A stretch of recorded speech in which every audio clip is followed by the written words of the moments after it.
Profesor Reinaldo, no se le escucha, disculpe. No sé si le pasa a los demás.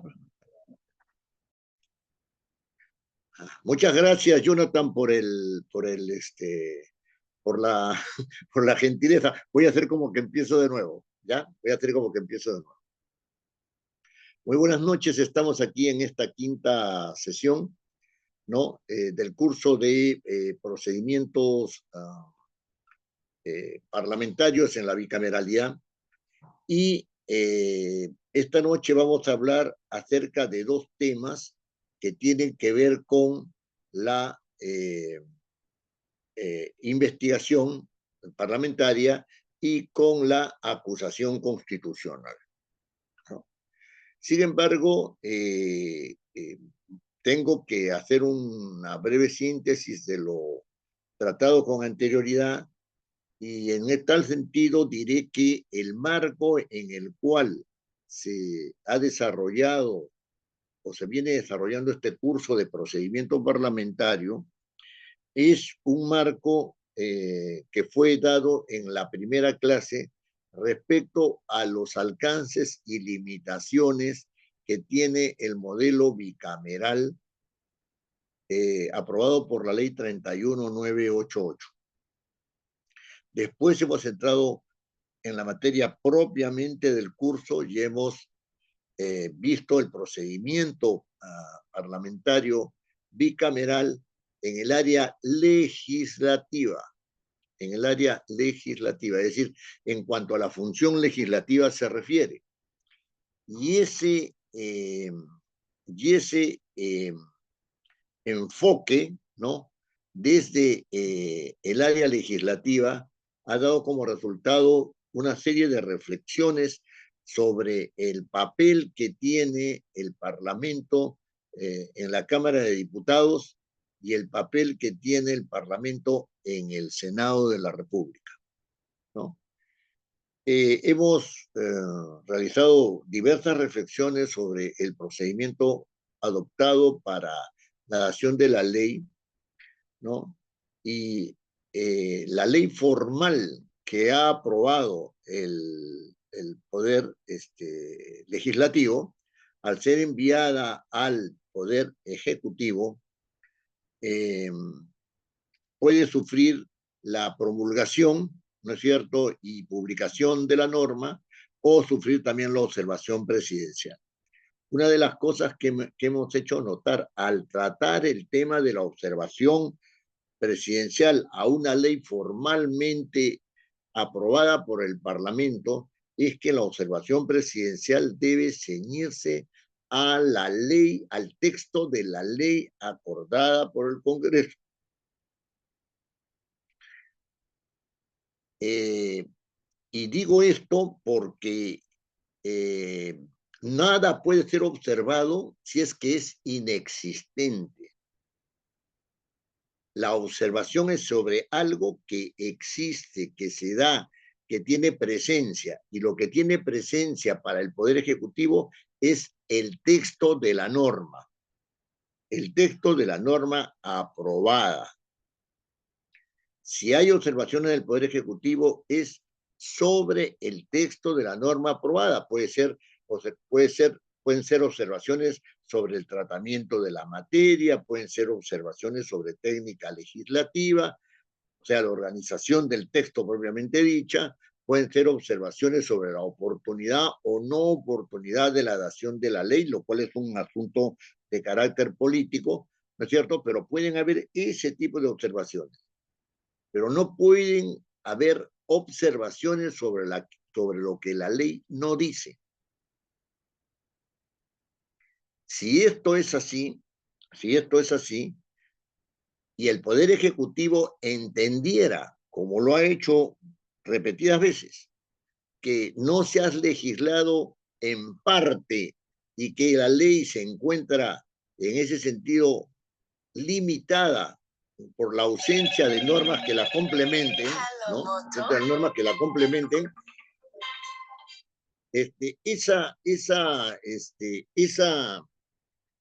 mirada, ¿no es cierto? Esa mirada respecto de la ausencia de normas que complementen lo normado, puede ser objeto de una sugerencia del Poder Ejecutivo, ¿no es cierto?, para que la ley no sea publicada en esos términos, sino que se complemente, pero eso no es una observación, eso es solamente una sugerencia, es solamente una sugerencia. Por lo tanto, el Poder Ejecutivo realiza observaciones que pueden ser aceptadas en su totalidad por el Parlamento, y esto se llama allanamiento, y puede realizar observaciones que pueden ser objeto de insistencia por el Parlamento, es decir, el Parlamento dice, no, la ley va como está, o la ley va como la hemos dado, pero podemos aceptar algunas modificaciones en parte, ¿no? Podemos aceptar algunas modificaciones en parte, o sea, hay una insistencia parcial, pero se trata de una insistencia. Pero de ninguna manera, ¿no es cierto?,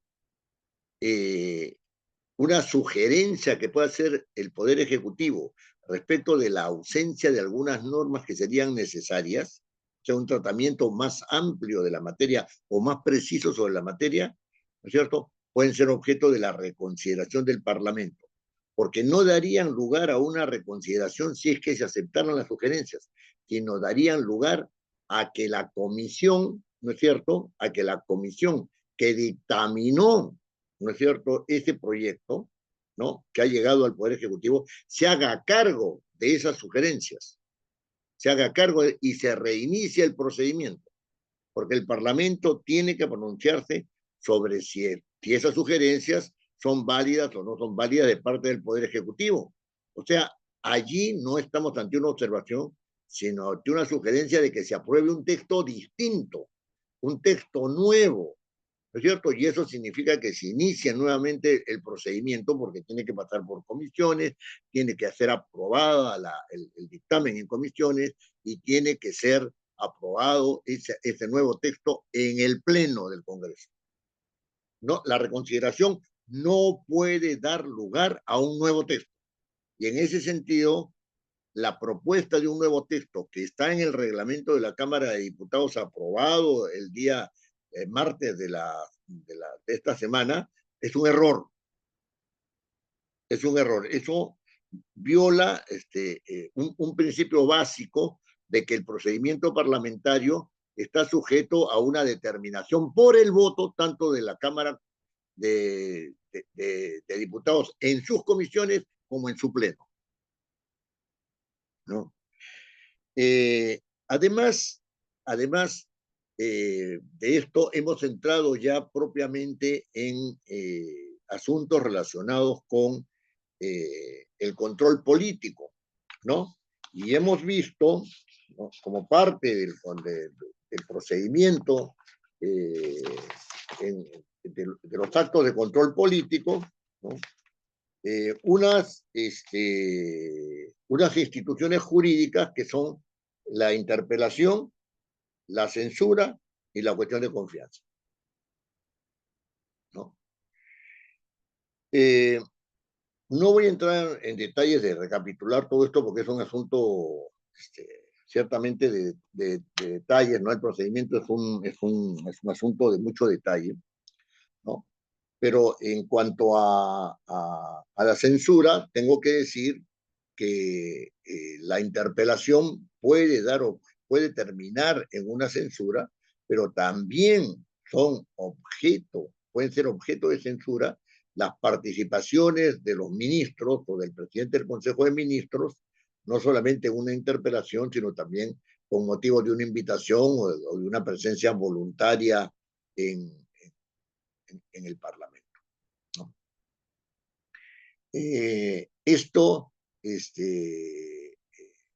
significa que el comportamiento de estos operadores del más alto nivel, operadores políticos del más alto nivel del Poder Ejecutivo, no satisfacen a la representación congresal, pero también podría darse el caso, ¿no es cierto?, de que las censuras se dieran porque a pesar de que los llaman para ser interpelados, a pesar de que los llaman para que hagan declaraciones por invitación, ¿no?, los funcionarios requeridos ofrezcan resistencia, ¿no es cierto? Y según el reglamento aprobado para la Cámara de Diputados, esta ausencia de buena voluntad, esta resistencia, daría lugar también a una censura, ¿no? En cuanto a la cuestión de confianza, solamente voy a hacer notar de que no hay cuestión de confianza cuando el gabinete se presenta ante el Parlamento por primera vez. No hay. Si un Parlamento ha sido censurado y hay otro, si un Consejo de Ministros ha sido censurado y se va a presentar ante el Parlamento, ¿cierto? No puede hacer cuestión de confianza de eso. No existe la cuestión de confianza obligatoria.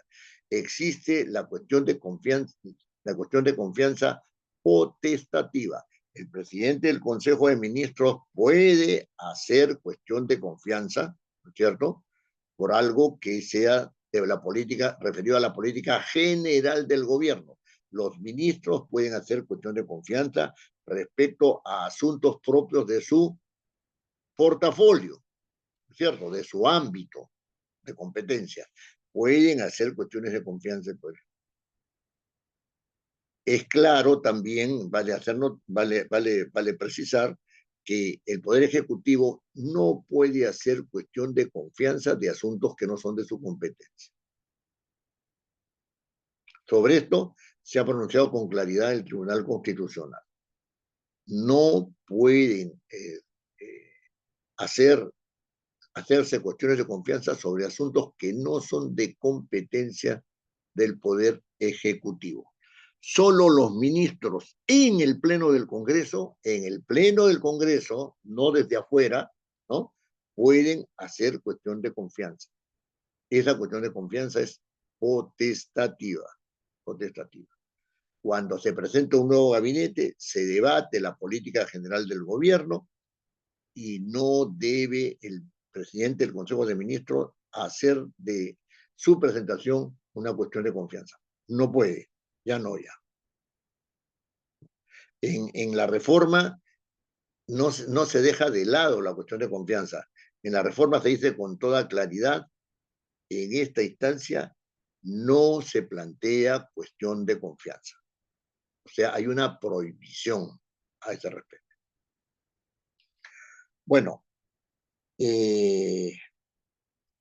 asuntos más o asuntos menos, ¿no es cierto?, hemos llegado hasta ese punto y hoy día seguiremos avanzando con lo relativo a las comisiones de investigación, que son, ¿no es cierto?, también una de las atribuciones de la Cámara de Diputados. Todo lo que hemos visto, ¿no es cierto?, constituyen atribuciones de la Cámara de Diputados, tanto en el ámbito legislativo como en el ámbito de control político. Muy bien. La formación de comisiones investigadoras, según el artículo 102b de la Constitución, el artículo reformado de la Constitución, ¿no?, solamente son atribución de la Cámara de Diputados. El Senado no puede constituir comisiones investigadoras. Aquellos que sostengan que el Senado sí puede constituir comisiones investigadoras bajo el principio de que lo que no está expresamente prohibido está permitido, incurren en un desconocimiento de la lógica de este principio, de la aplicación de este principio. ¿Por qué? Porque en derecho público no se inventan normas. Ese principio de que lo que no está expresamente prohibido está permitido se aplica al ámbito privado, no al ámbito del derecho público. Y esto es un principio de derecho que está ya consagrado, no, ni siquiera a veces se pone en ningún texto constitucional, ni nada, porque ya se entiende que es así. Y la razón es que el poder del Estado es tan grande que cualquier interpretación podría hasta desvirtuar la norma. Entonces, para el derecho público no se aplica ese principio. En el caso que nos ocupa, si no se le ha dado al Senado, si no se le ha dado al Senado la posibilidad de formar comisiones investigadoras, no puede hacerlo. Si se aplicara esta lógica al absurdo, ¿no? Si se dijera que lo que no está prohibido está permitido en el ámbito del derecho público, como a los senadores no se les ha prohibido tener derecho a iniciativa, sencillamente lo tendrían aunque no lo dijera el artículo 107, lo cual nos lleva a un absurdo. En derecho público, el artículo 107 significa que los senadores no tienen derecho a iniciativa legislativa.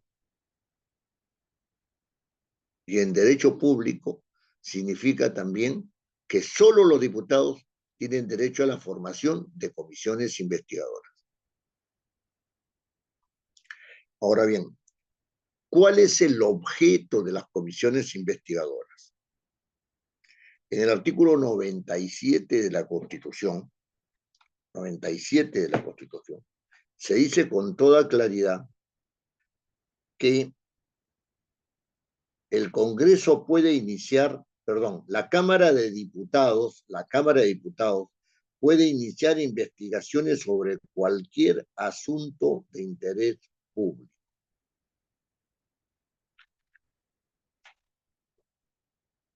Pregunta, cómo hay que entender este texto en relación con el asunto de interés público?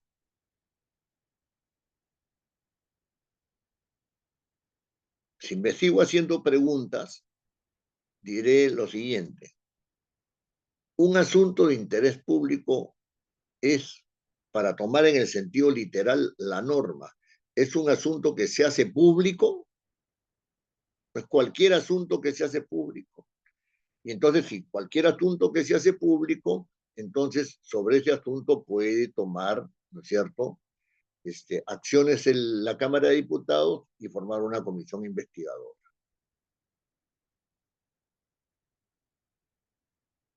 Cualquier asunto que se hace público.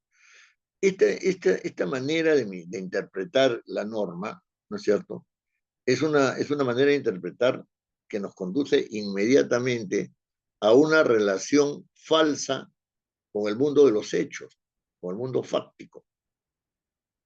Porque se entendería, llevado al absurdo, ¿no?, que si mañana resulta ser que una vedette se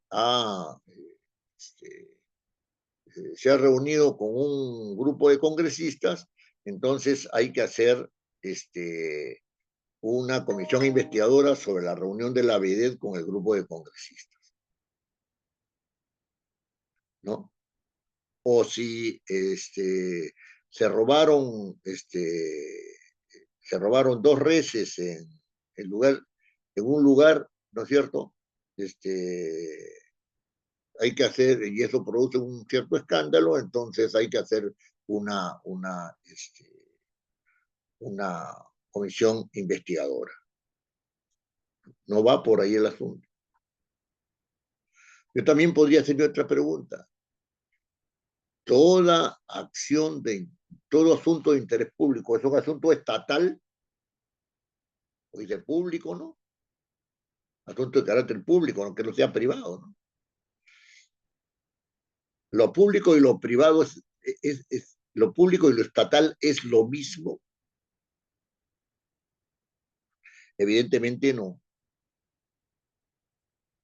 El interés público excede lo estatal, ¿no?, porque va a implicar acciones de operadores que no necesariamente son públicos, que no necesariamente son estatales, pero que sí tienen una incidencia de carácter público, aunque sean privados. Pongo el siguiente ejemplo. Una mina se apodera de terrenos agrícolas. Una mina contamina los ríos aledaños con sus desechos. Una mina hace que toda una comunidad que está cercana a la mina esté infestada de plomo. La mina es operada por una empresa. Esa empresa pertenece al ámbito privado. Los asuntos que he nombrado de toma de tierras, porque son toma de tierras, ¿no? Por la vía empresarial, o los asuntos que están relacionados con problemas ecológicos como la contaminación de ríos, que tienen que ver después con los productos agrícolas, ¿no? Y con el consumo de agua, ¿no? Por la población. El accionar de la mina, que dejando los relaves mineros, produce que las personas de toda una comunidad estén con altos niveles de plomo, ¿no es cierto?, que es indigerible y que produce una serie de enfermedades muy serias en una población claramente delimitada, que puede ser más grande o más pequeña, ¿son asuntos de interés público o no?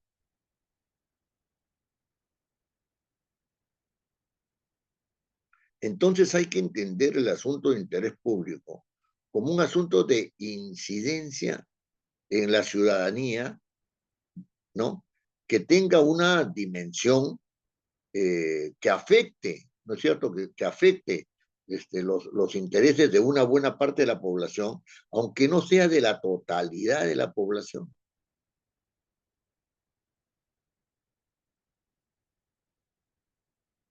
El aeropuerto del Cusco, ¿no es cierto?, que se quiere implementar en Chincheros, ¿no? Eh, ha sido objeto por más de 50 años, ¿no? De idas y venidas, ¿no es cierto? De idas y venidas empresariales y de idas y venidas campesinas, ¿no? Ya ha habido ahora remoción de tierras, ahí ha quedado. La posibilidad de que ese aeropuerto técnicamente sea inviable se han dicho de diferentes maneras, ¿no es cierto? Y la idea de favorecer el turismo, etcétera, etcétera, etcétera, también ha sido la probable afectación de sectores campesinos, la probable afectación de niveles ecológicos, las previsiones que han tomado tanto desde la FAP como desde otros organismos privados, hacen que el asunto de Chinchero sea un asunto de interés nacional o no. Sí, sí es un asunto de interés nacional. ¿Quién está manejando Chinchero? ¿El Estado? ¿Un privado? ¿Una asociación público-privada? No importa. ¿Es un asunto de interés nacional o no? Sí es un asunto de interés nacional. ¿Se debe formar una comisión investigadora para ver qué está pasando ahí? Eso es la decisión política de los señores diputados. Con toda esta reflexión, lo que les quiero decir es que la interpretación de la norma constitucional que está en el artículo 97 no puede ser reducida, ¿no es cierto?, a un asunto de interés del actuar de organismos estatales. También están los privados. El interés público es un interés que involucra a privados y a públicos.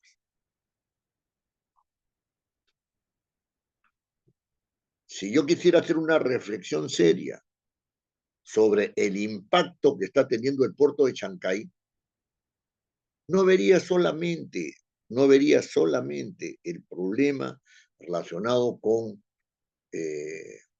la llegada de la ubicación positiva que tiene el puerto de Chancay, la llegada de productos chinos por ese puerto y de otros productos también por ahí, sino el impacto que tiene sobre el agro, ¿no es cierto?, de la zona, porque el norte chico es una de las dispensas, ¿no es cierto?, de alimentos de Lima. ¿Qué está pasando ahí? Nadie sabe. ¿Cómo enfrentar el problema de una probable baja y encarecimiento de productos agrícolas en el Perú necesario para nuestra alimentación, en razón del impacto que puede tener el puerto de Chancay en toda la zona, que no va a ser un impacto pequeño, en una zona agraria? Eso merecería una comisión investigadora, sí merecería una comisión investigadora.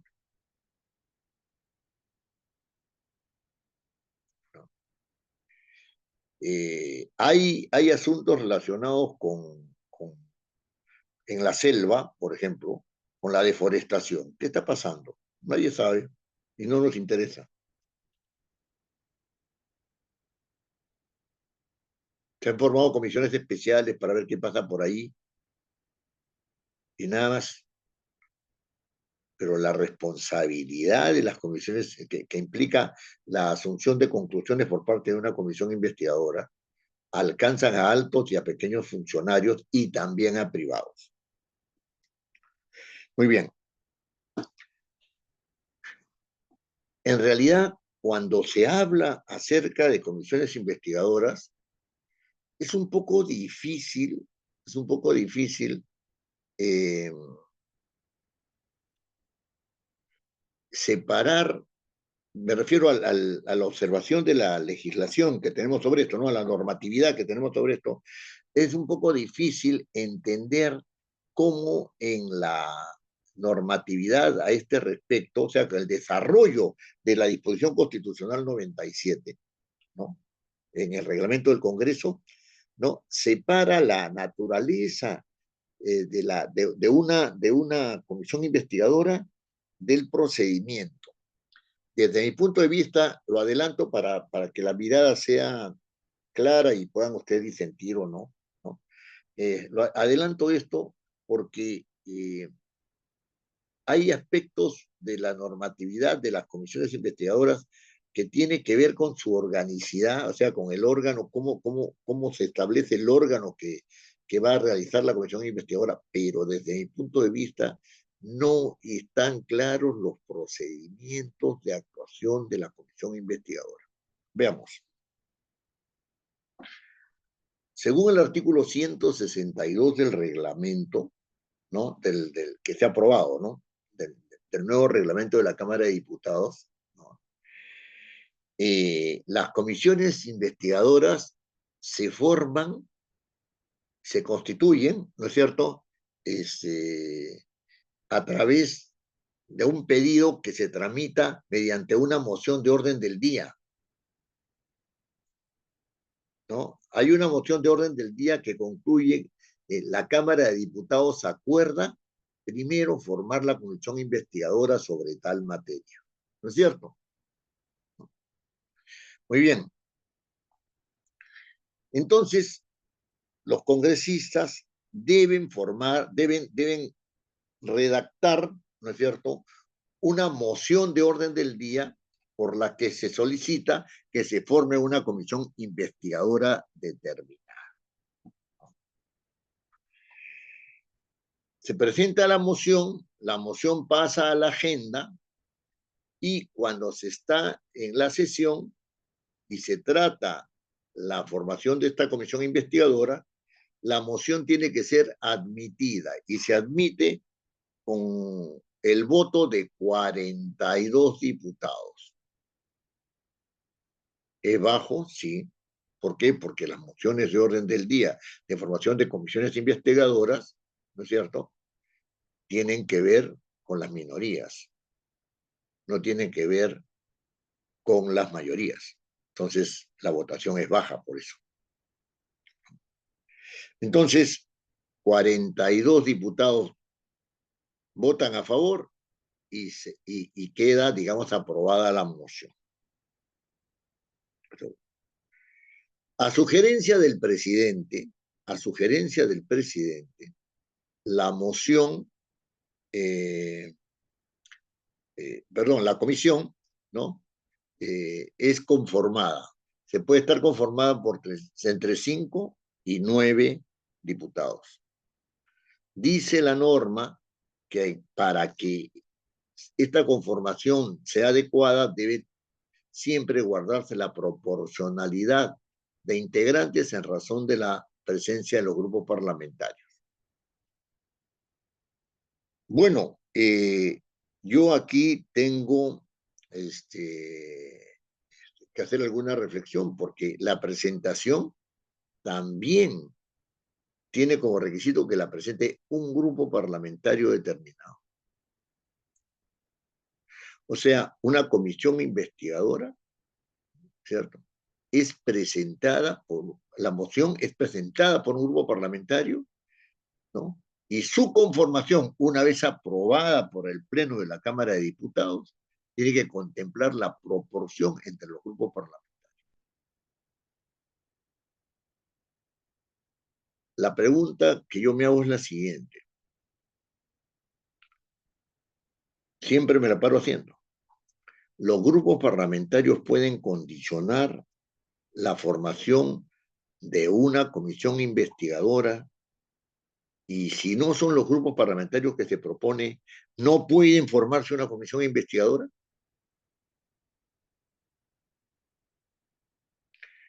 La Constitución les da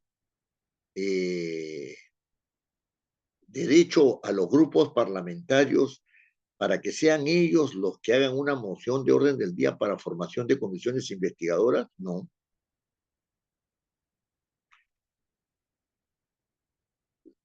Los parlamentarios son individuales y un parlamentario puede pedir la formación de una comisión investigadora. Y así ha sido siempre. No es constitucional que un grupo parlamentario condicione, ¿no es cierto? O sea, que se considere a un grupo parlamentario como condición para formar una comisión investigadora. Y tampoco, ¿no es cierto?, es condición para conformar una comisión investigadora que haya proporcionalidad entre los miembros de los grupos parlamentarios. La Constitución no apunta a los grupos parlamentarios, apunta a los parlamentarios individualmente. O sea, acá lo que interesa es que la comisión la integren los que más saben del asunto, no los que pertenecen a un grupo parlamentario determinado.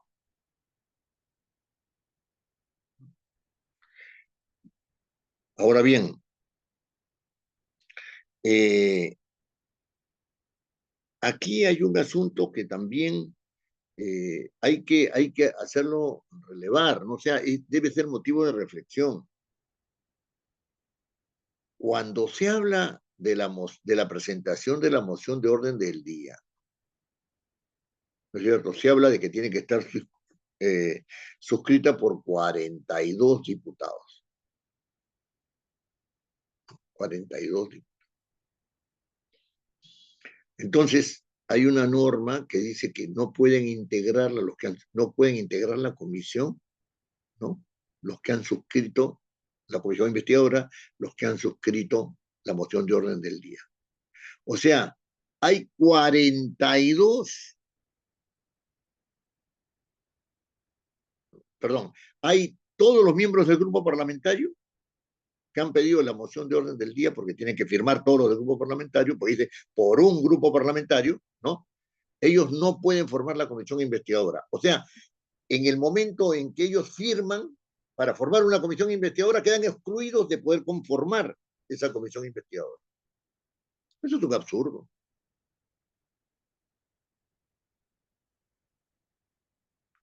Y claro, los que piden la formación de la comisión investigadora generalmente son los que más saben del problema o mejor lo entienden.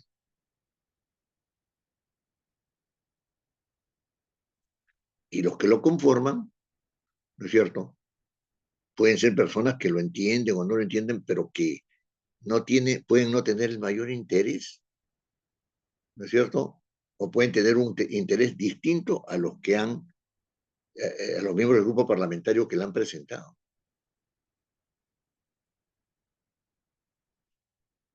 Allí hay algo que está mal.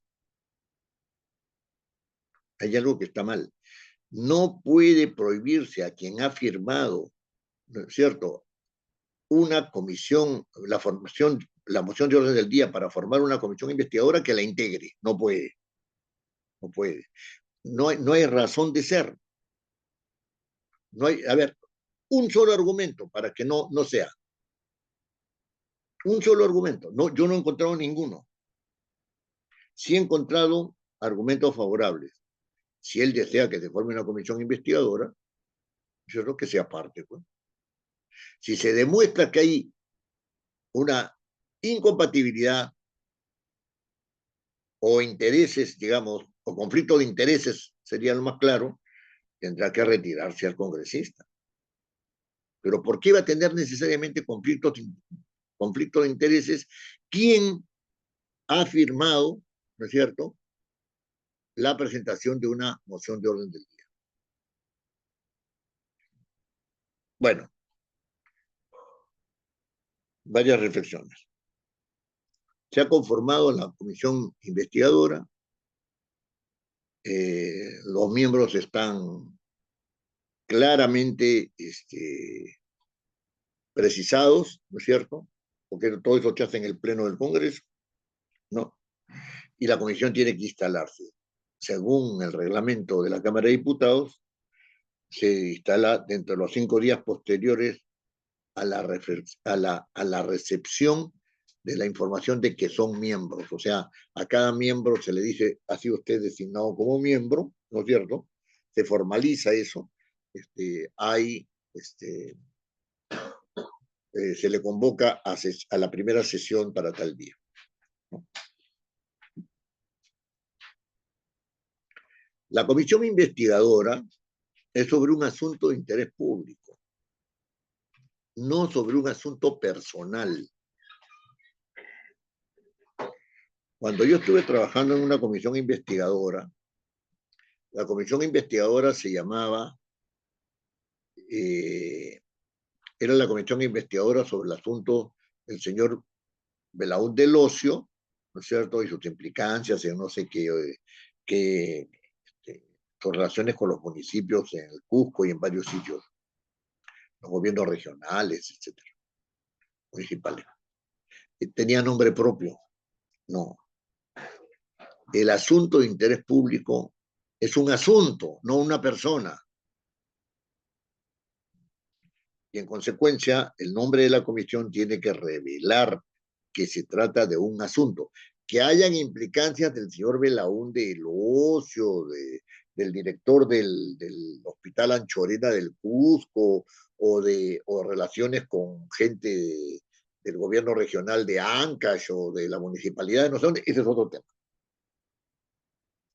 Ese es otro asunto. Eso es el resultado de una investigación.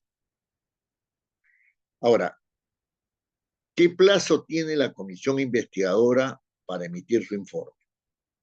La comisión investigadora, para emitir su informe, tiene el plazo que establezca el Pleno de la Cámara de Diputados. 30, 45, 60 días, 90 días, etcétera. Se establece ahí. Y entonces, ese plazo se computa desde que se ha instalado la comisión, ¿no? Desde que se ha instalado la comisión.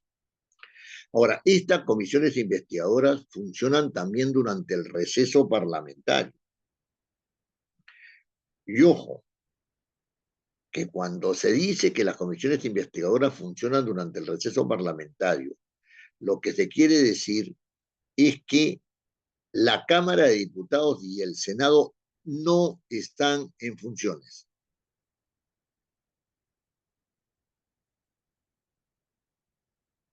no están en funciones. También en ese lapso pueden funcionar las comisiones investigadoras. Si se vence el plazo, puede haber prórroga. Sí, puede haber prórroga. Pero la prórroga tiene dos condiciones. La primera es que haya un informe preliminar que se presente ante el Pleno del Congreso. Y lo segundo es que esa prórroga, esa solicitud de prórroga hecha por el presidente de la comisión investigadora, ¿no es cierto?, sea aprobado, ¿no es cierto?, por la mitad más uno del número legal de miembros. En la Cámara de Diputados actual, 66. Es decir, en la Cámara de Diputados que va a venir son 66, porque van a ser 130. Pero fíjense, hasta ahora no hemos hablado de procedimiento. En todo caso, hay algunos atisbos de procedimiento, de formación de la comisión, pero no del procedimiento que se va a llevar a cabo para investigar. Son dos tipos de procedimientos, uno que da lugar al órgano y el otro, ¿no es cierto?, que da lugar al funcionamiento del órgano. Es decir, ese conjunto de actos que van a llevar hasta el informe. De eso no se ha hablado. De hecho, en el artículo 97 de la Constitución, que es el marco, se dice que pueden formarse comisiones investigadoras, etcétera, etcétera, etcétera, ¿no? Y que hay la obligación de comparecer ante el requerimiento. Ya pues hay obligación de comparecer. Esa es una norma, ¿no es cierto? El requerimiento debe ser parte en algún momento del procedimiento, ¿no? En algún momento, ¿no?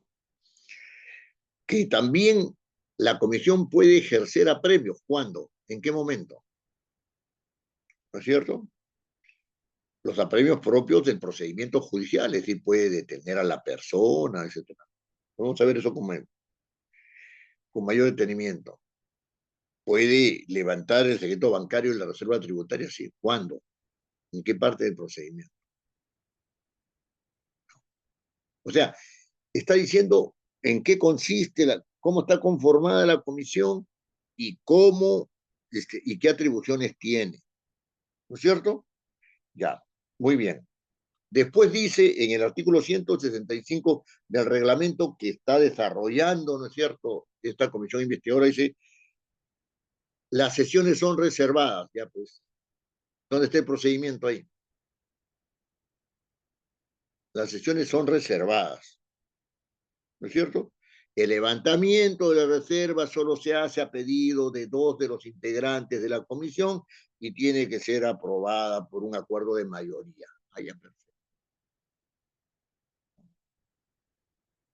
Después hay una norma en la 167 que dice, la investigación también se puede dar por comisiones ordinarias. Miren, acá hay dos cosas, ¿eh? Acá hay dos cosas. Bueno, esto, según la técnica legislativa, está mal ubicado, pues no puede estar ahí, ¿no? No puede estar ahí. Ya. Vamos a suponer que las comisiones ordinarias, ¿no es cierto?, también tengan facultades de comisión investigadora, ¿no? En el reglamento actual del Congreso Unicameral se dice que son a pedido de la comisión, ¿cierto? Hay facultades de comisión investigadora. Por ejemplo, la comisión de fiscalización, que no sé por qué es una comisión ordinaria, pero ahí está, ¿no es cierto?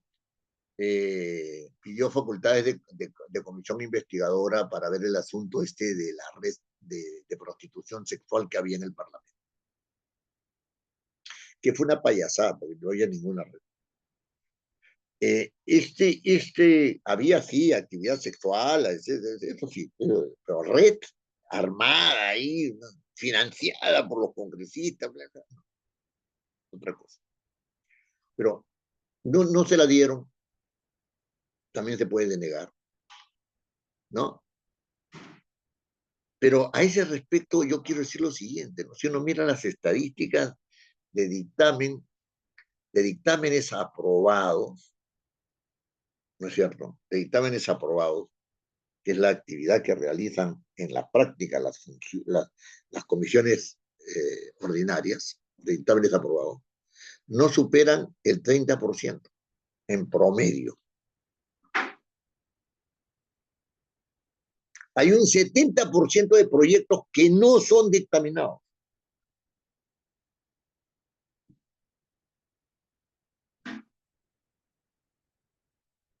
Estamos hablando anualmente, ¿eh? Un 70% de proyectos. Si la carga procedimental de una comisión, no, porque no es una carga procesal, no es una carga procedimental, si la carga procedimental de una comisión no es absuelta, sino en ese bajo promedio porcentual, ¿cómo le vas a clavar competencias de comisión investigadora? Las comisiones investigadoras, yo he trabajado en comisiones investigadoras, son asuntos que requieren la dedicación exclusiva. Y por otro lado, yo podría afirmar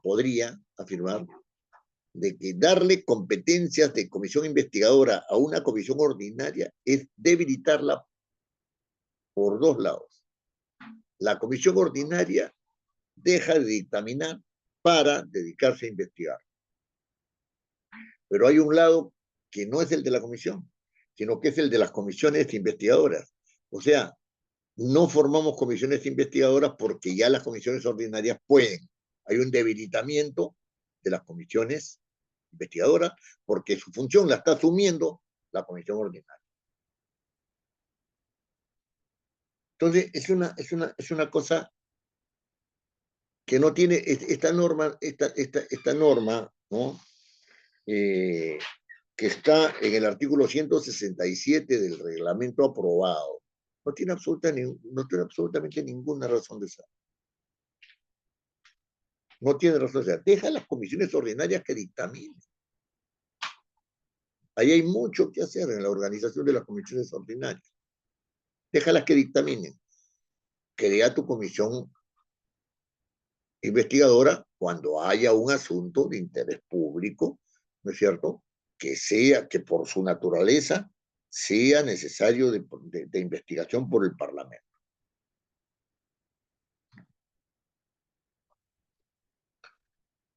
Ahora dice que todas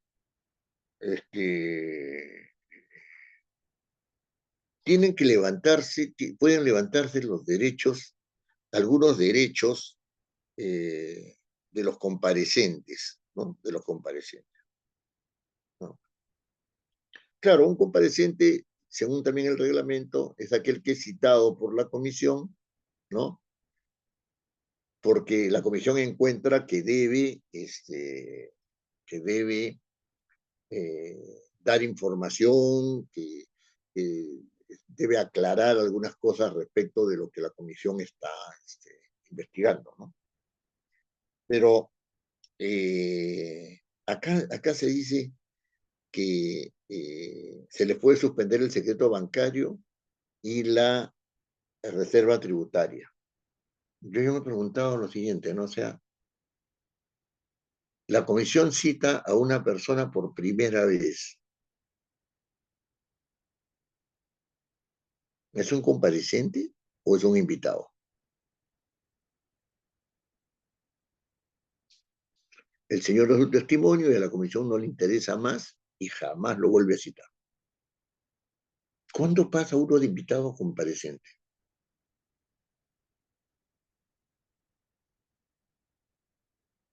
Tiene que decírsele, ¿no? Usted está siendo sindicado como y tiene que comparecer. Usted está siendo exclusivamente invitado, tiene que asistir.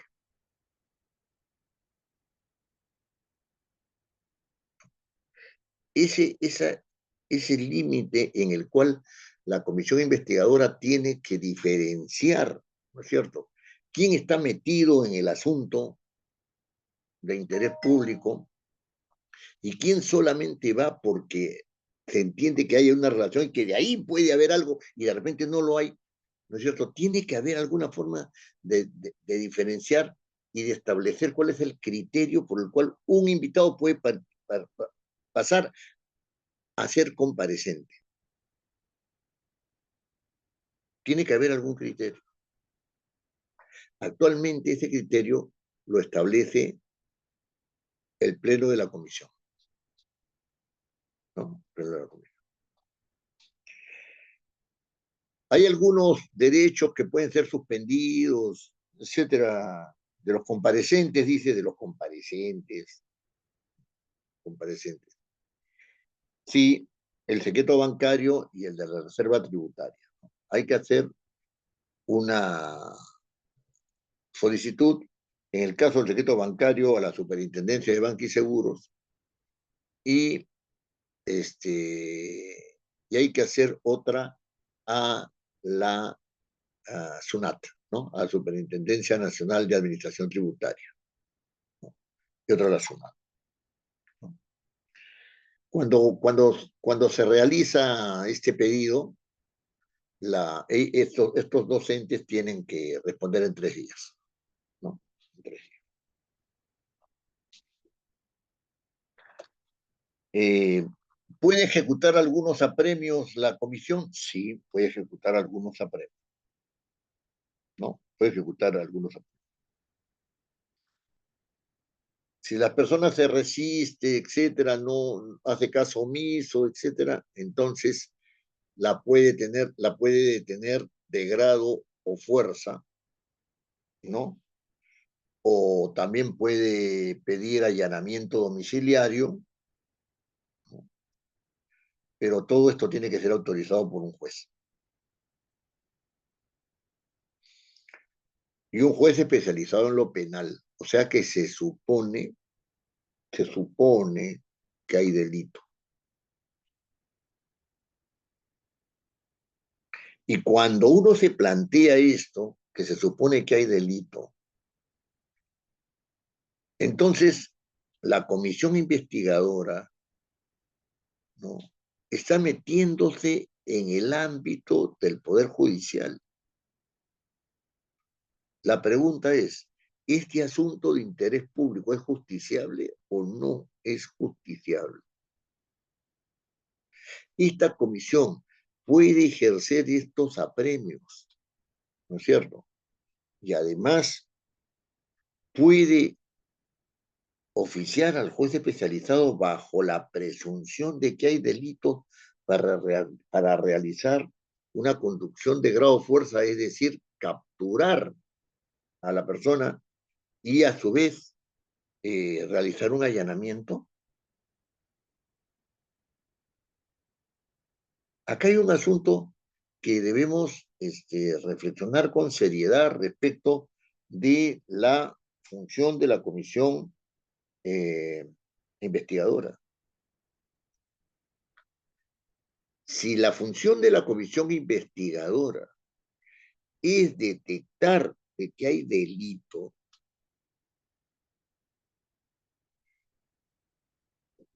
tiene que estar en la posibilidad de tipificar el delito para poder sacar alguna conclusión. ¿Quién es el titular de la tipificación del delito? El Ministerio Público. Pregunta, ¿habría invasión de fueros o no habría invasión de fueros? Este procedimiento, esta parte del procedimiento, ¿implicaría una invasión de fueros del Poder Judicial? Bueno, en este caso, del Ministerio Público. El juez podría negarse,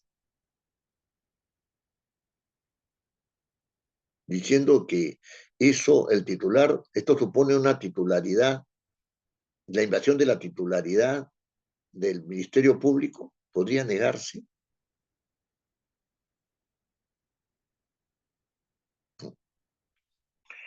Eh, bueno, el procedimiento de investigación supone estos pasos, sí, estos últimos pasos sí lo supone. ¿Sobre qué? ¿Sobre qué supuesto? ¿Sobre qué materia? La pregunta es, si yo tengo la materia y la examino como parlamentario, ¿cuál es la finalidad? ¿Establecer una sanción política o establecer una sanción jurídica? Y entonces en la elaboración del informe nos encontramos con que hay la función del Parlamento como la función del Parlamento como actor político respecto de estos asuntos, o sea, de la materia que forma parte de la comisión investigadora, ¿no es cierto? Y la del Parlamento como tipificador de una conducta delictiva. Esto se deduce de lo que está acá, de lo que les acabo de leer.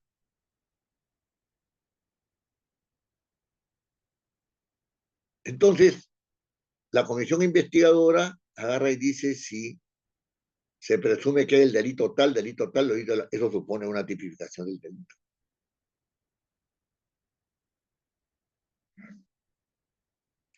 Y la comisión investigadora dice, ¿saben qué? Acá hay un problema relacionado con el, el este, eh, más que con la tipificación del delito, es un cumplimiento, ¿no es cierto?, de funciones que no necesariamente es delictivo, ¿no?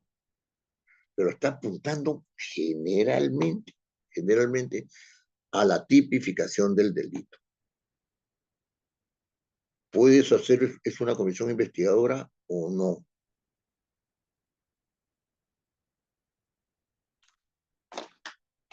Leyendo un texto del doctor Fernando Carruitero, ¿no?, que se refiere en este caso de las comisiones investigadoras, ¿no es cierto? Eh, este, hay un asunto en las comisiones investigadoras que él lo refiere a la acusación constitucional, que también es cuasi jurisdiccional, cuasi jurisdiccional. Y sin embargo, ¿no? Y sin embargo, aquí, cuando nosotros nos referimos a este uso de apremios, ¿no?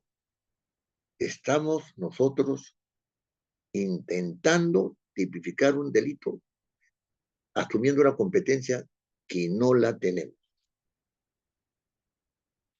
Bueno, el informe final, sea como sea, se debate en el Pleno, ¿no?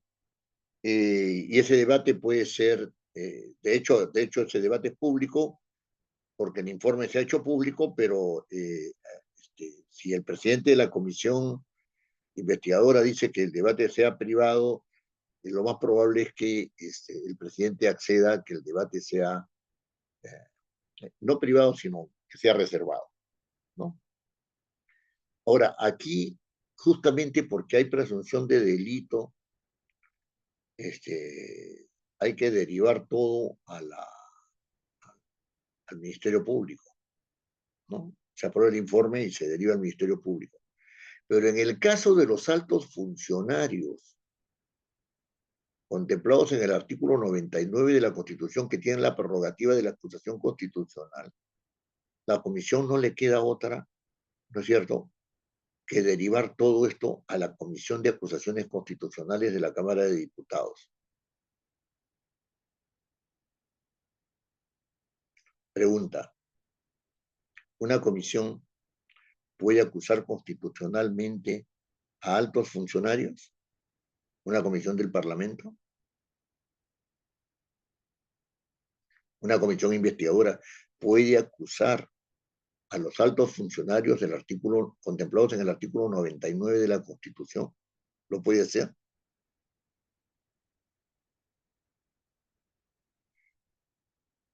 La regulación dice que pueden hacer acusación constitucional los diputados o senadores, el fiscal de la nación y cualquier persona que sea, eh, digamos, afectada, ¿no es cierto?, por el comportamiento de los...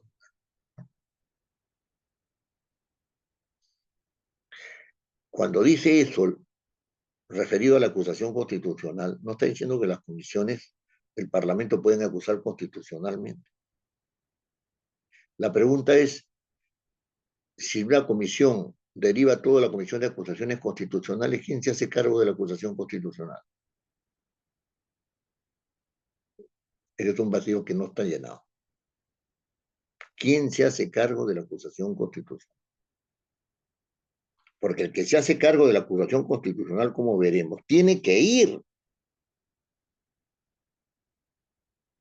a la sesión, ¿no es cierto?, a la sesión y decir, yo acuso constitucionalmente por esto, por esto, por esto y por lo otro, ¿no? Ahí hay un vacío, ¿no? Porque uno podría también decir, bueno, si los congresistas pueden acusar constitucionalmente, entonces ya que lo derivan a la Comisión de Constitución como congresistas y listo, ya no hay ningún problema. Lo cierto es que la comisión investigadora, si tiene esas dos posibilidades finales, no tiene ningún poder de decisión para sancionar. A los altos funcionarios del artículo 99 de la Constitución los envía a la Comisión de Acusaciones Constitucionales de la Cámara de Diputados y a los demás, ¿no es cierto?, los remite a la Fiscalía para que la Fiscalía los derive a la Fiscalía competente. Y ahí termina su función. No tiene ninguna posibilidad la comisión de tener sanción política, ni siquiera de tener sanción política, porque esta sanción jurisdiccional no puede dar. Ah, investigan para hacer una acusación constitucional, investigan para derivar todo al Ministerio Público. Y ahora último, con la reforma que, no último, sino ya hace un tiempo, con la reforma que se hizo, el Ministerio Público es el que se encarga de decir si está tipificado el delito, con lo cual puede o no estar de acuerdo con el Parlamento en cuanto a la tipificación se refiere, ¿no?, con las dificultades que ya hemos visto. Ahora, claro, durante el proceso de investigación,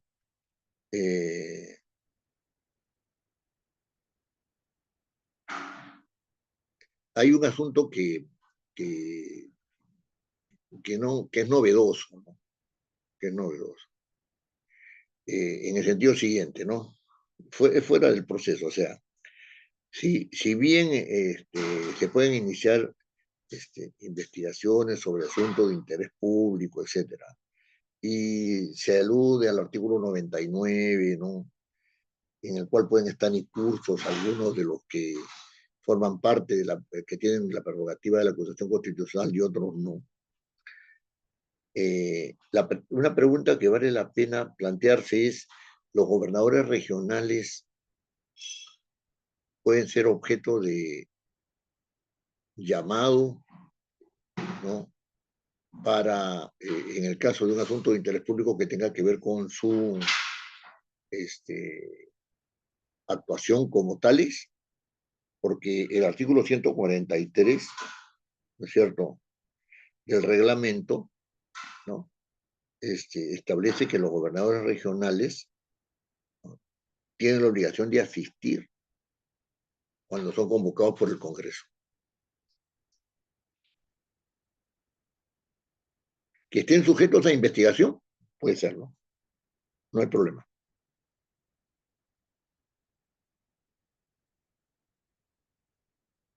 ¿Están sujetos a acusación constitucional?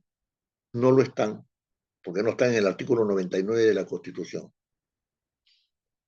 ¿Para qué lo cita el Parlamento?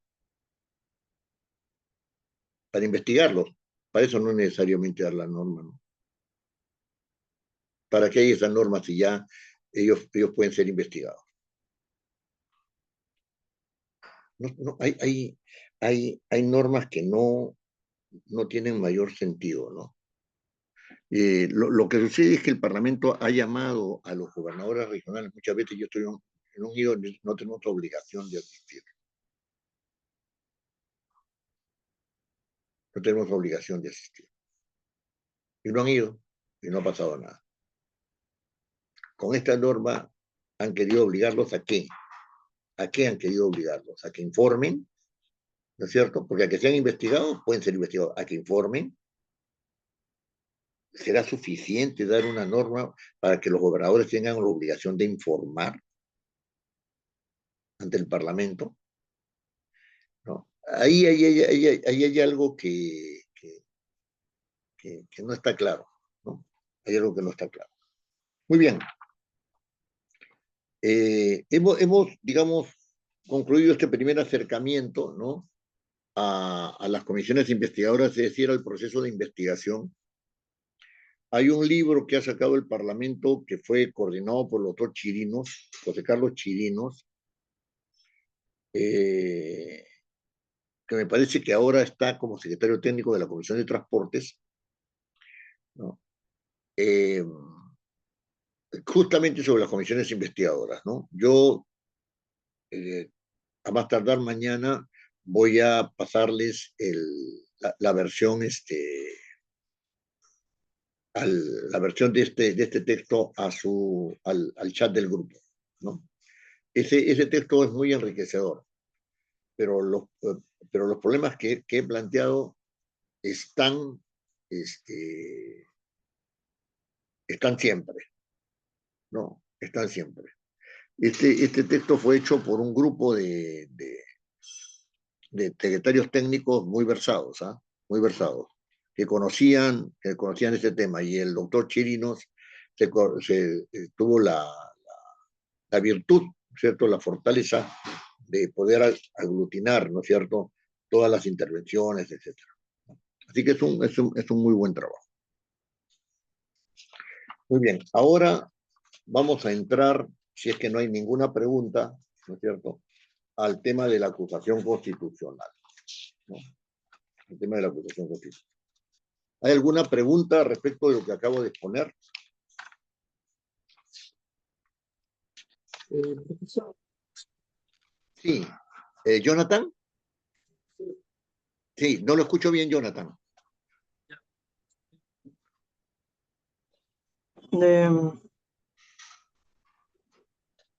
¿Por qué existe, en cuanto a comisiones investigadoras, existe mucha flexibilidad en cuanto a la normativa? Eh, lo que usted menciona, digamos, respecto a la forma cómo es el procedimiento, cómo se conforma. Veo, digamos, que hay mucha apertura, digamos, a, a- a- a realizar sus actividades. Bueno, no es lo mismo que la actividad que realiza, por ejemplo, el Ministerio Público, ¿no? Normalmente, digamos, cuando hay una investigación, pues hay ciertas limitaciones que la ley establece, ¿no? Pero veo, digamos, que en cuanto a las comisiones investigadoras hay mucha libertad respecto a lo que investiga, e incluso la interacción que tiene con los investigados, con los comparecientes. Y bueno, eso sumado a que se publicita, a veces deja mucho que desear, digamos, en las formas que despliega, ¿no? Despliega una comisión investigadora. Gracias. Sí, sí, lo que, lo que, lo que hay que entender es que el Parlamento y los parlamentarios deben tener claro, no lo tienen, ¿no?, que cuando se forma una comisión investigadora, su finalidad es tener una sanción política. Si la comisión investigadora no puede ni siquiera proponer una sanción política, su derrotero no va a estar claro. si de esa mirada política salen algunos indicios de comisión de delito, esa parte la puede derivar tranquilamente al Ministerio Público, no hay problema. Pero si tiene una mirada política, tiene que tener capacidad de ejercer políticamente en razón de en razón de de la posibilidad que debe tener de coacción política, ¿no? Entonces, allí se presenta un problema porque la comisión no tiene fuerza, ¿no es cierto?, sino para zarandear un poco a los eh, que van a la comisión para rendir su testimonio, para sustentar su, este, su posición, ¿no es cierto? Pero ya pues sacará una conclusión de allí, pero más fuerza no tiene. Ahora, usted se está refiriendo a algo que me parece muy interesante y es un asunto que es motivo de debate. Si la comisión investigadora va a realizar un proceso que implica, ¿no es cierto?, la honorabilidad de los que son llamados a declarar, ¿no? Entonces, digamos que una de las garantías que les da es que la sesión va a ser cerrada. Perfecto, ¿no? Entonces, o reservada, ¿no? Una de las garantías. Pero el tema está en que como se mete en asuntos judiciales, porque no tiene clara la visión de carácter político y no la visión de carácter judicial, todo el mundo le reclama cuáles son las garantías del debido proceso. Cuando yo decía, una persona que pasa de invitado, ¿no es cierto?, a ser una persona compareciente, vamos a decir, o sea, una persona que se dice, ¿sabe qué? Usted tiene que comparecer acá porque ya no tiene la calidad de invitado, ¿no? Entonces, en el debido proceso, ¿cómo se pasa de una instancia a la otra? ¿Cuál es el proceso investigatorio? O sea, ¿dónde está establecido el proceso investigatorio si las consecuencias son de carácter penal? O pueden ser de carácter penal, ¿no es cierto? Ahora, el proceso político propiamente dicho, ¿debe estar judicializado o no debe estar judicializado? O sea, tiene que someterse a unas reglas, ¿no es cierto? O tiene que, o tiene que manejarse con un cierto rango de flexibilidad, porque justamente la decisión política no es una decisión de un juez, sino es una decisión de un colegiado, ¿no? Entonces, ese es un tema que repetidas veces ha enfrentado al Poder Judicial y a la Fiscalía de la Nación con el Parlamento, ¿no? En el caso, abundo, ¿ah? En el caso del señor Castillo, ¿no?, se dijo que no había habido debido proceso, etcétera, etcétera, etcétera. Lo cierto es que se dio en una situación no contemplada. Y la acción del señor Castillo fue una acción política. ¿Cómo debía responder el Parlamento? Con otra acción política.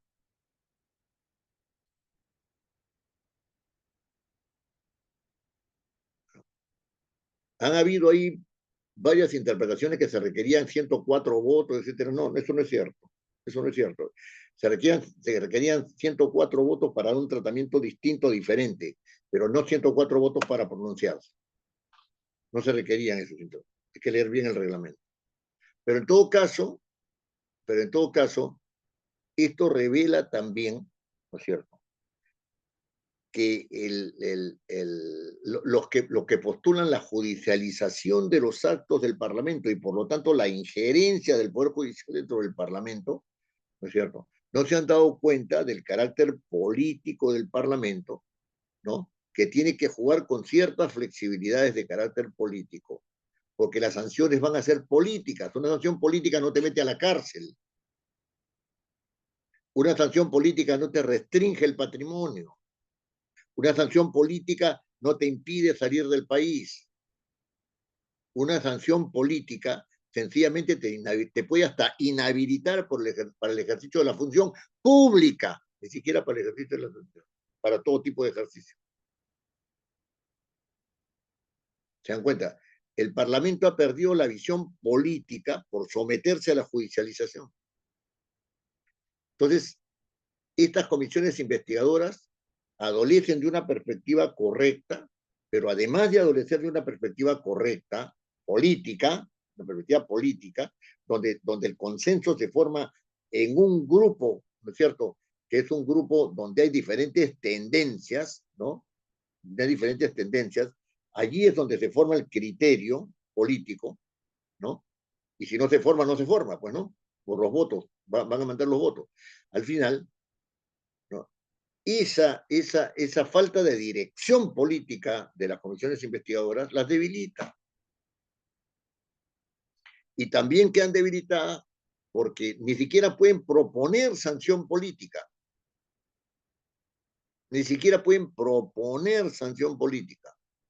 Porque lo que les posibilita ahora, lo que se le hace posible a la comisión investigadora, va por dos caminos. Para los 99 de la Constitución, la acusación constitucional, si es que están metidos en el asunto. Y para los que no están en el artículo 99, la Fiscalía de la Nación.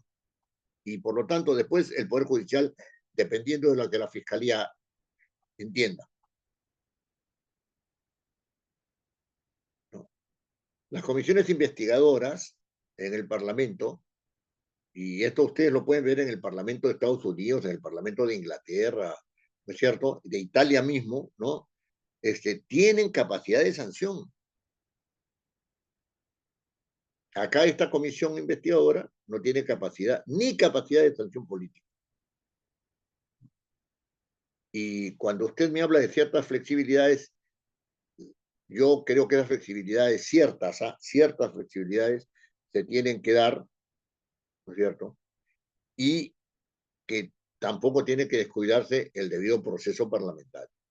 El debido proceso parlamentario, no el proceso judicial trasladado al Parlamento, no. Eso. Es un asunto delicado, ¿no? Bueno, este asunto de las comisiones investigadoras nos ha insumido bastante tiempo y quisiera solamente entrar a la acusación constitucional, dejando el desarrollo del procedimiento de acusación constitucional para la próxima clase. Doctor, una Sí, pregunta. dígame, don Juan. Quería ver si usted nos puede hacer una precisión respecto a lo que significan las infracciones constitucionales dentro del contexto del tema que usted viene tratando, al procedimiento y a la acusación constitucional. ¿Cómo queda? Y Sí, segundo, ¿cómo puede establecerse este nuevo tratamiento eh, cuando hemos visto que durante todo este tiempo la Comisión de Acusaciones Constitucionales se ha constituido en una suerte de paraguas para poder mantener impunidad ah, frente a hechos que son visiblemente posibles de no sí, solamente pues, investigación, sino de sanciones? Al perder sí. el poder sancionador, la comisión o la Cámara de Diputados, entonces, en todo caso, y dejar esto en manos de una comisión, ¿no se estaría abriendo las puertas de la impunidad en lo futuro? Sí, este, eh, Mire, ese es un tema muy interesante. Me parece muy inteligente lo que está diciendo. Justamente, hablar de una comisión investigadora cercenada en sus funciones, ¿no es cierto? Eh, no tanto por lo que puede hacer, sino por las consecuencias de lo que ha hecho, es decir, no tiene capacidad de extensión, es dar paso a la impunidad. Eso es cierto. O sea, las comisiones investigadoras investigan para qué, para que se sepa que hubo tal problema y tal. ¿Quién lee el informe de una comisión investigadora? ¿No es cierto? Para que después el señor pase a la acusación constitucional, me refiero a los altos funcionarios, ¿no es cierto? Y en la acusación constitucional el señor agarre y diga, ¿sabe qué? A mí que me investiguen todo lo que quieran, porque cuando llega la acusación constitucional, ahí voy a pasar 3, 4, 5, 6 meses, o sea, tranquilo, no hay problema y ya negocio. Ya. O sea, no hay sanción inmediata. El principio de inmediatez para la sanción política debe funcionar, debe funcionar. Ahora, el otro punto que usted ha tocado que me parece de la mayor importancia es que los criterios de admisión, lo vamos a ver, los criterios de admisión y de admisibilidad y de procedibilidad de una acusación constitucional, ¿no? Tienen en algunos aspectos tienen que ser claramente revisados. Tienen que ser claramente revisados. O sea, y por otro lado, eh, yo espero que no habiendo una subcomisión de acusaciones constitucionales, sino una comisión de acusaciones constitucionales de la Cámara de Diputados y una comisión de acusaciones constitucionales en el Senado, ¿no? Eh, se pueda hacer algo por, por no negociar la impunidad, por no negociar la impunidad. Pero como usted comprenderá, la negociación de la impunidad es algo que escapa a nuestras manos, ¿no? Que es un poco a nuestras manos. Vamos a hacer una reflexión para ver cómo podemos restringir estos accesos a estas posibilidades de consagrar la impunidad. Pero así como están las comisiones investigadoras que acabamos de ver, la impunidad está claramente garantizada. Claramente garantizada. La comisión debería poder, desde el punto de vista parlamentario, proponer sanciones políticas. Proponer sanciones políticas, ¿no? Ya el Poder Judicial se encargará de lo otro también, ¿no? Pero si no tiene ni siquiera la capacidad de proponer sanciones políticas, entonces la impunidad está consagrada. ¿Qué ha pasado con el señor Belaún del Ocio respecto del informe bien elaborado por la comisión? Nada. No ha pasado nada. Bueno, ahora yo les digo a ustedes, ¿no? O sea, ya en lo personal, ¿no? En lo personal, yo estoy armando todo digamos, toda una organización para capacitar a los señores congresistas y a los que van a acceder al Parlamento. No estoy solo, ¿ah? Por si acaso, no estoy solo, digo yo porque yo le estoy hablando.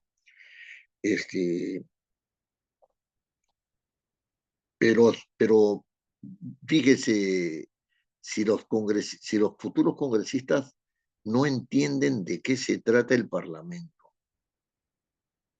ni siquiera conocen por qué hay una Cámara de Senadores y creen que la Cámara de Diputados es igual a la Cámara que existe actualmente y que solamente se ha añadido el Senado, y no están entendiendo de que se tratan de dos lógicas distintas. Si ni siquiera ellos están en el asunto, no podemos esperar mucho, ¿eh? Y entonces estamos en esa batalla, ¿no? De poder capacitar a quienes puedan trabajar en el Parlamento, sea como congresistas o sea como... como asesores. Y esto es un asunto central, ¿ah? Porque sin el Parlamento no hay república y sin el Parlamento no hay democracia. Los proclives a los gobiernos totalitarios se tiran constantemente contra el Parlamento, tengan o no tengan razón. Muy bien, entremos a la Gracias, acusación ¿Sí? gracias, doctor. No, qué ocurrencia, doctor Ishuya. Hablemos de la acusación constitucional.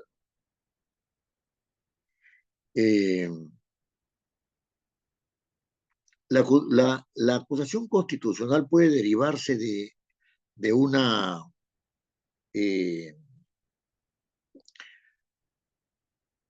investigación, ¿no es cierto?, por una comisión investigadora del Congreso, o puede ser sencilla y únicamente planteada por los congresistas, o puede ser planteada, sean diputados o senadores, ¿no? Y la acusación constitucional también la puede realizar el fiscal de la Nación. De hecho, la fiscal de la Nación ha hecho varias acusaciones constitucionales ante el Parlamento, ¿no? Y también por las personas que se sientan afectadas. O sea que si yo me siento afectado, ¿no?, por una disposición que tiene claros visos de inconstitucionalidad o de transferencia de una norma o de transgresión de una norma constitucional, voy y presento una acusación constitucional, ¿no? La acusación constitucional supone una relación sucesiva entre el Parlamento, en el Parlamento, entre la Cámara de Diputados y el Senado. Todas las instituciones jurídicas que hemos visto con anterioridad, referidas al control político, ¿no es cierto?, como son las de el tema de la formación de comisiones investigadoras, el tema referido a la cuestión de confianza, ¿no?, etcétera. Estos son asuntos privativos de la Cámara de Diputados. Este no es un asunto privativo de la Cámara de Diputados. Necesariamente lo que determine la Cámara de Diputados va a tener que ser complementado, revisado, aceptado o no por el Senado. En una reunión anterior yo decía, si el Parlamento en la función legislativa hace que el Senado revise todo, ¿por qué no le ha permitido al Senado iniciar la acusación constitucional para que la termine diputados? En cierto modo habría un cierto criterio de equilibrio, ¿no? Pero ahora el Senado termina la función legislativa y en el control político termina la acusación constitucional. Muy bien. La acusación constitucional se realiza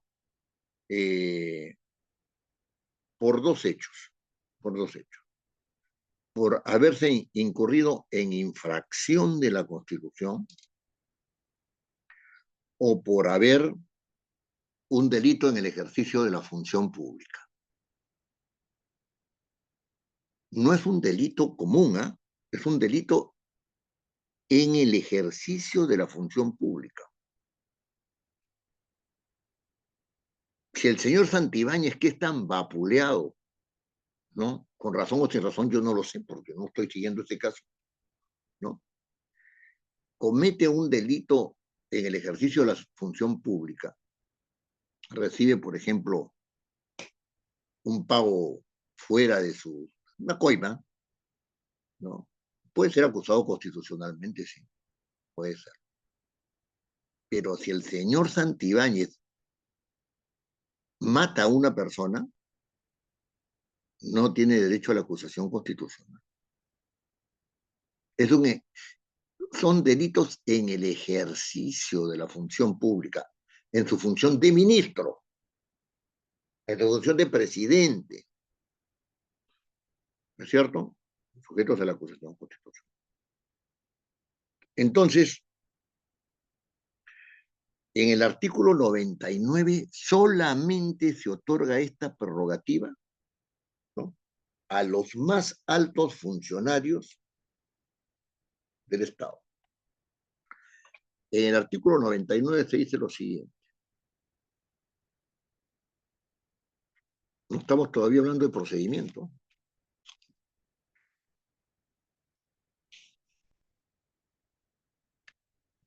Corresponde a la Cámara de Diputados, de acuerdo con su reglamento, tiene que haber un reglamento de acusaciones constitucionales, acusar ante el Senado ¿a quiénes? Al presidente de la República, a los senadores, a los diputados, a los ministros de Estado, a los magistrados del Tribunal Constitucional, a los miembros de la Junta Nacional de Justicia, a los jueces de la Corte Suprema, a los fiscales supremos, al defensor del pueblo y al Contralor General por infracción de la Constitución y por todo delito que cometan en el ejercicio de sus funciones. Esta prerrogativa se extiende hasta 5 años después de que hayan cesado, ¿no es cierto?, en los cargos. O sea que si el señor ministro de Educación se va ahorita, tiene 5 años más la prerrogativa de la acusación constitucional. Pasados los 5 años, como cualquier hijo de vecino. ¿Cierto? Muy bien. También se ha interpretado este artículo 99, pero esto ya es un asunto de interpretación, que ha dado lugar, por supuesto, a una normatividad, que el control por infracción de la Constitución, ¿no es cierto?, da lugar al juicio político. O sea, yo incumplo los deberes constitucionales, ¿no es cierto?, y entonces inmediatamente el Parlamento se pronuncia políticamente sobre eso. Pero además la acusación constitucional se entiende como un antejuicio, un antejuicio jurisdiccional, un antejuicio jurisdiccional. Es decir, el delito en el ejercicio de la función supone, ¿no es cierto?, que estamos rozando, ¿no es cierto?, o entrando levemente, ¿no es cierto?, en la función jurisdiccional. Porque tenemos que saber, para acusar constitucionalmente, qué delito se ha cometido en el ejercicio de la función cohecho. Entonces, esa es una disquisición, ¿no?, que fue traída por el señor Vallarriestra hace unos cuantos años, ¿no?, y que, en cierto modo, trató de delimitar la acusación constitucional, por un lado políticamente y por el otro lado jurisdiccionalmente.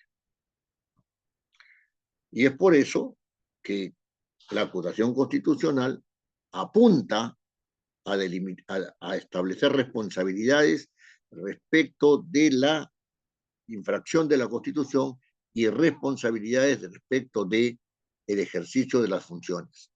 En el último caso es de carácter delictivo. Ahora,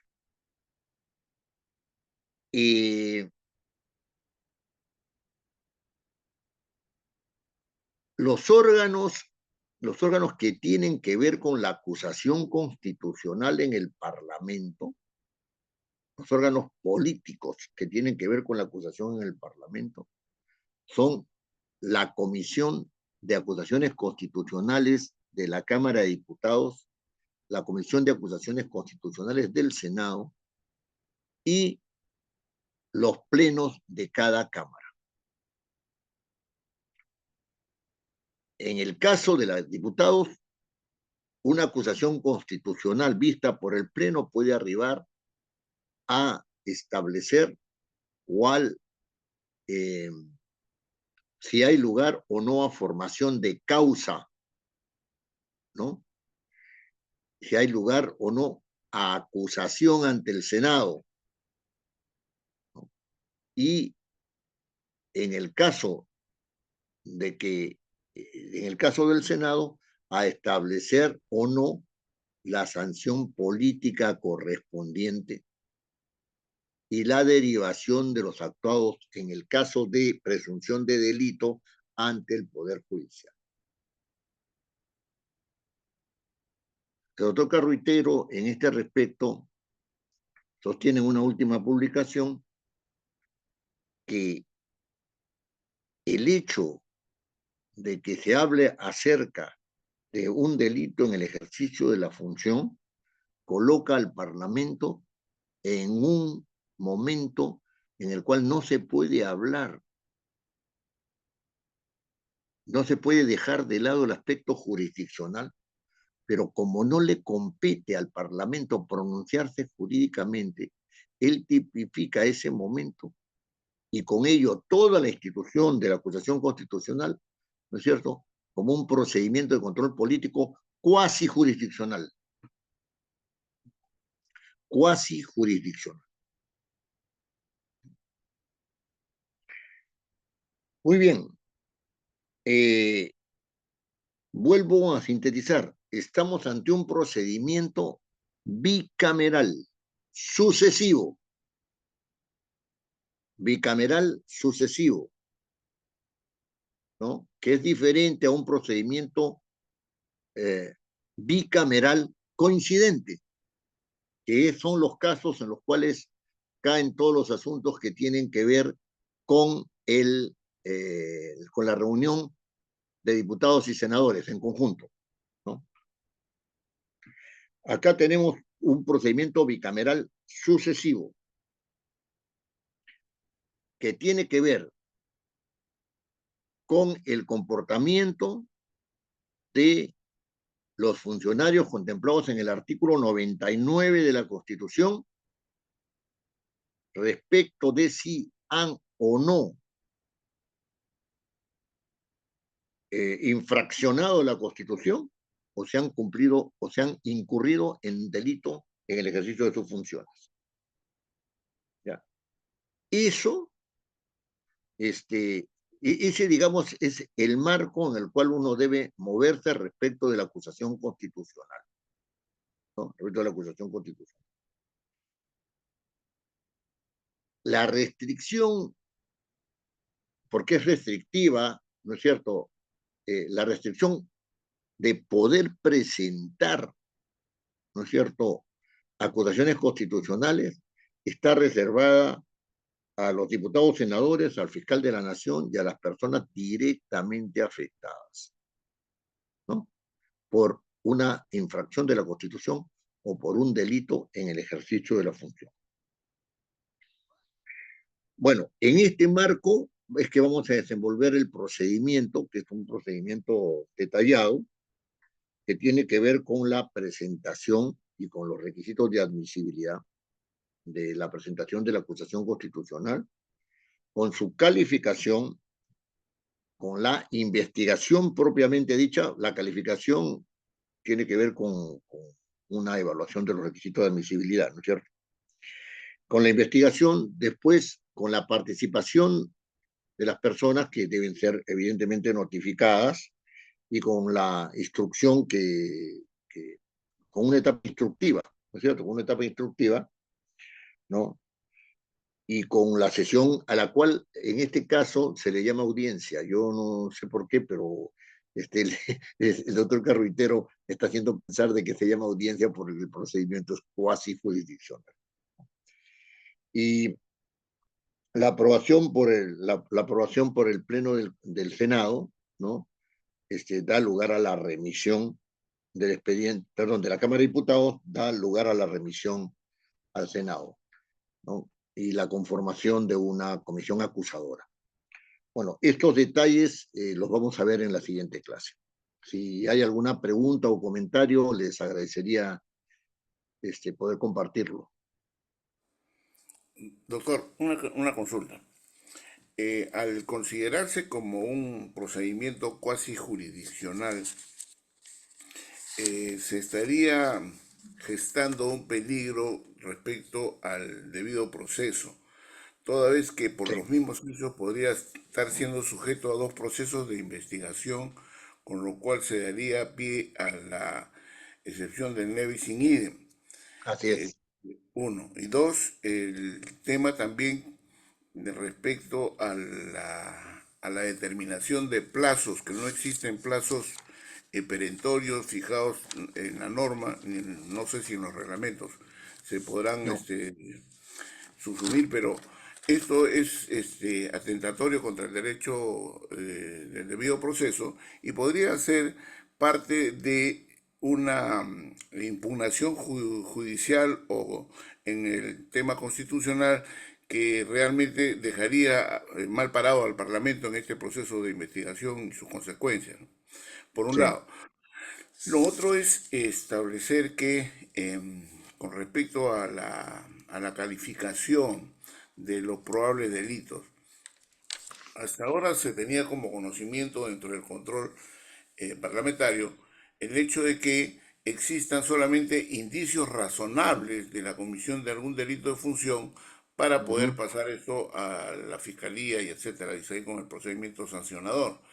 Pero ujú. si se está considerando como un cuasi o un procedimiento cuasi jurisdiccional, entonces allí sí tendríamos un problema porque es necesario que no exista solamente indicios razonables, sino que exista cuando menos una sospecha grave para poder Ujú. iniciar el proceso de investigación judicial, jurisdiccional propiamente dicha, ¿no? Con la Sí, determinación de responsabilidades, etcétera. ¿Cómo se va a superar esto si podría abrirse también una puerta a la impunidad en base a una carencia de origen, ¿no? claro, exactamente, exactamente. Doctor Ochuya, solamente yo comparto esa opinión, ¿eh? Comparto esa opinión. Le rogaría, dejar ese punto para la próxima clase. Solamente eso, nada más. Sí, Gracias. no, no, al contrario, muchas gracias a usted, muchas gracias. ¿Algún otro comentario o pregunta? El Parlamento no está bien parado, ¿ah? No está bien parado, no. Uno cree que está bien parado, no, no está bien parado. Lo siento decir eso, pero en fin, No, va ya. a estar muy interesante la próxima clase, profesor. Seguramente va Sí, a tocar temas muy candentes y sí. bueno, y claro, en contexto con los hechos actuales, ¿no? Claro, Gracias. claro. Ese punto es clave. Meterse en los reglamentos ahorita es un punto clave. Miren, ya saliendo un poco del tema y con una mirada más general, podrán hacer con los reglamentos lo que quieran. Los resultados de las elecciones van a dar lugar a que los reglamentos no sean tenidos en cuenta, sino como una referencia, ¿no? Como una referencia. Ya, ya están por ahí ya. No creo que el Parlamento que viene diga, vamos a aceptar los reglamentos que hizo el Parlamento unicameral. No lo creo. Además que estos reglamentos obedecen a otra lógica que ya hemos comentado en un curso sobre organización del Parlamento, ¿no? Obedecen a otra lógica este, de manejo, ¿no? Del poder, de manejo del poder. Muy bien, muchísimas gracias. Les agradezco mucho sus intervenciones, muy ilustrativas, de verdad. Yo aprendo un montón. Así que nos vemos el próximo lunes. ¿Ya? Nos vemos el próximo lunes. Muchas gracias. Que tenga buen fin de semana, profesor. Buen fin de Buen semana. fin de semana, buen fin de semana para todos. Buen fin de semana, sí.